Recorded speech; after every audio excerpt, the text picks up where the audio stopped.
Hello, my name is Dominic Butler and I'm the lead game designer on Ghost Recon Wildlands.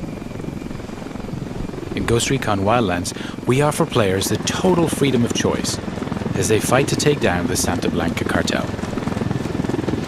A few months ago at E3, our 4 ghosts raided a camp to extract El Pozzolero, a buchon of the Santa Blanca cartel. Today, we want to show you another way to play the same mission, taking a stealth approach and using the cover of night to our advantage.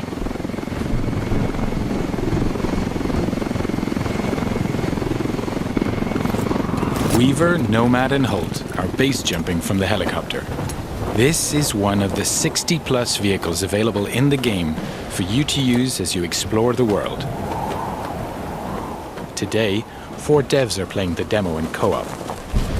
But Ghost Recon Wildlands is entirely playable from beginning to end, in solo where you're supported by your AI teammates.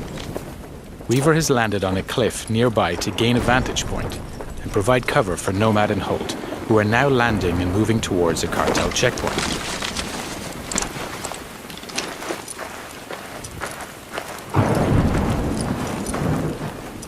All 4 ghosts are now on the ground. Midas will regroup with the others in the camp. Ghost Recon Wildlands features a complete day and night cycle, as well as a realistic weather system, which both have an influence on gameplay.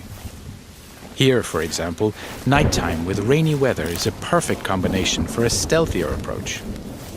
Ideally, we want to gain access without alerting the cartel, so it's time to be creative. The ghosts know that this truck is being used for local deliveries.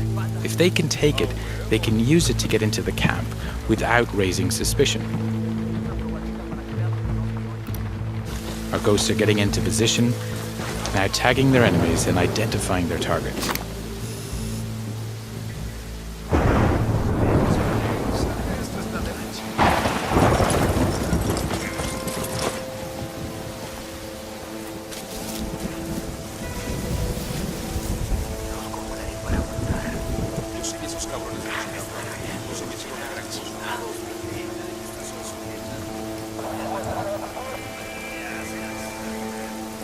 Midas is now using the sync shot feature to assign targets to his teammates. The sync shot makes its comeback in Wildlands and is the perfect feature to coordinate your action with your team. Here we go. And that's a perfect execution.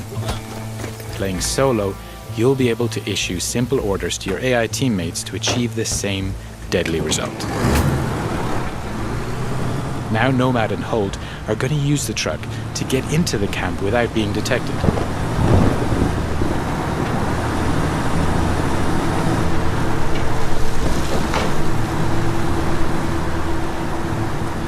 The cartel recognize this truck, and so the ghosts are in.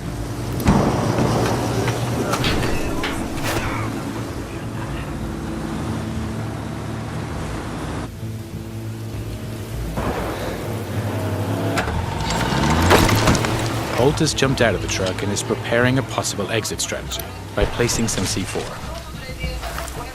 Landmines, frag, flash, and diversion grenades will also give you the explosive edge and help create diversions. With more than 50 weapons available in the game that you're able to use and customize with hundreds of different attachments, it's up to you to choose the right weapon for the job. Each of them has its own ballistics model with piercing, dispersion, and bullet drop.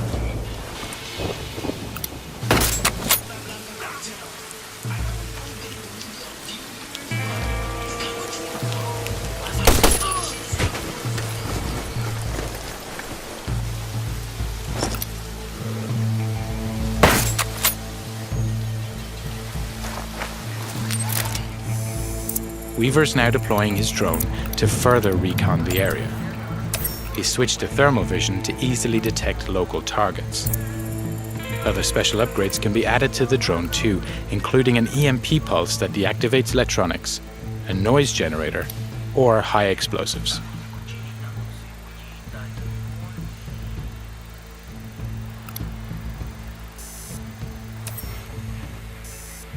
Okay, that's our guy. El Pozzolero working late into the night.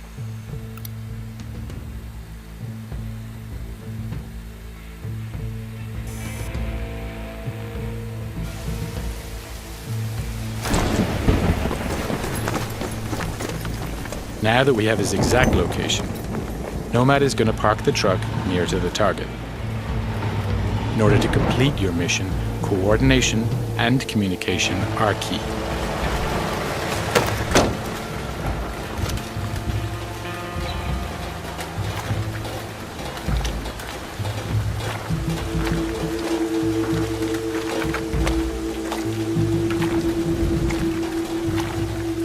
Nomad is now in position, waiting for the right moment to grab the target.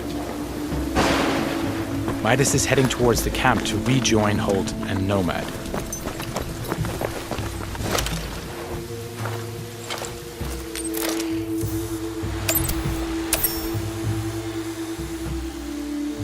Weaver has located the camp generator with his drone. If the team manages to shut it down, they'll kill power in the camp, which will prevent triggering alarms or secondary reinforcements.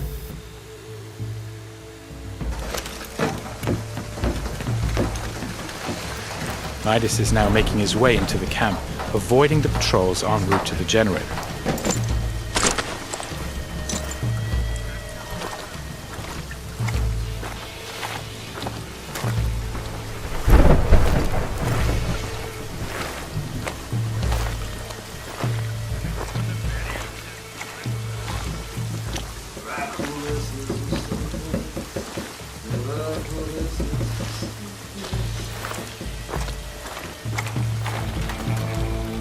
Holt is placing more C4 on the other side of the camp to provide further distraction in case the ghosts need it during their escape.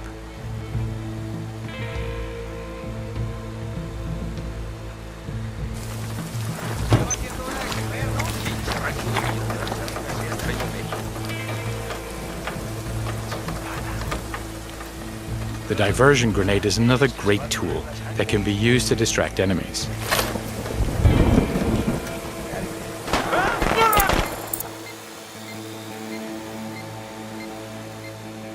Since we're attacking this camp at night, we can take advantage of each NPC's unique day and night agenda. For example, this soldier here is taking a rest.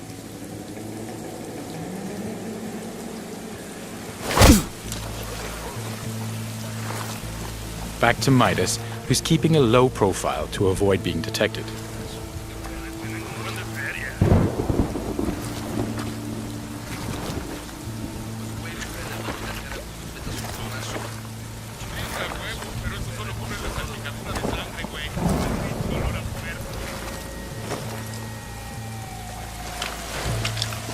Holt is making his way towards Nomad and El Pozzolero's location.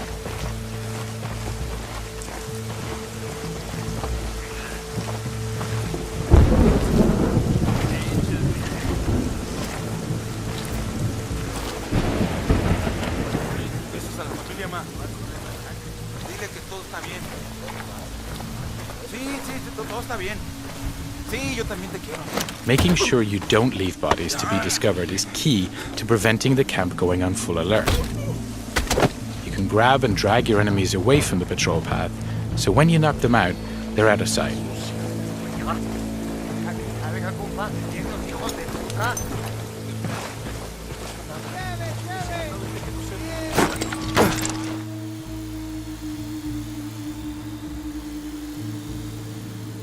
Midas is climbing between the camp buildings to reach a better position.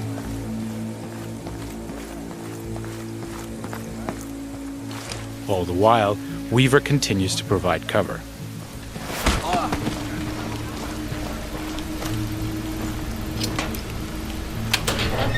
Having reached the generator, Midas can disable it to kill the lights throughout the camp.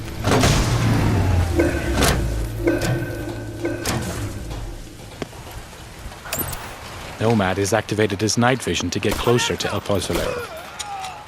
Now, while enemies don't have night vision, they will become suspicious as to why the lights are suddenly out. Now, we need to extract our target from the camp. The enemies are now alerted by the noise and are trying to find its origin.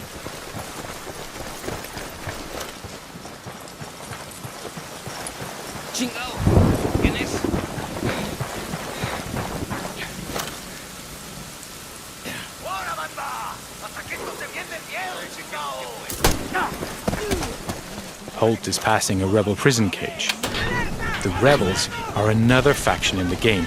They have their own conflict with the Santa Blanca, so they'll spontaneously engage whenever they get the chance.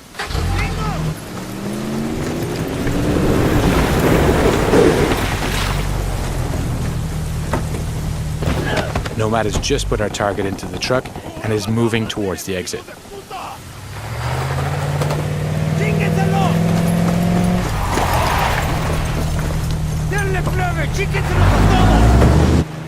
Weaver is liberating another group of rebels. This camp is now erupting into a full gunfight between the rebels and the Santa Blanca. And to provide further disruption, we blow that C4 we placed earlier.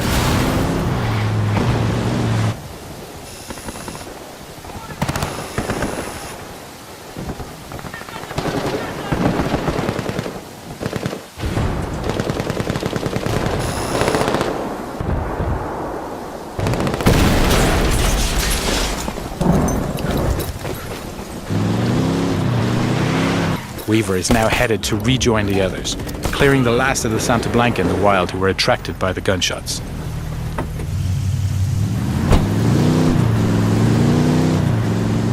So now with El Pozolero in our custody, we're going to deliver him to our rally point and learn key information about the cartel and his bosses. That's the end of the demo. I hope you enjoyed seeing our ghosts approaching this mission in stealth. Just one of the many ways you can play Ghost Recon Wildlands. And don't forget to check ghostrecon.com for the latest news and updates on the game.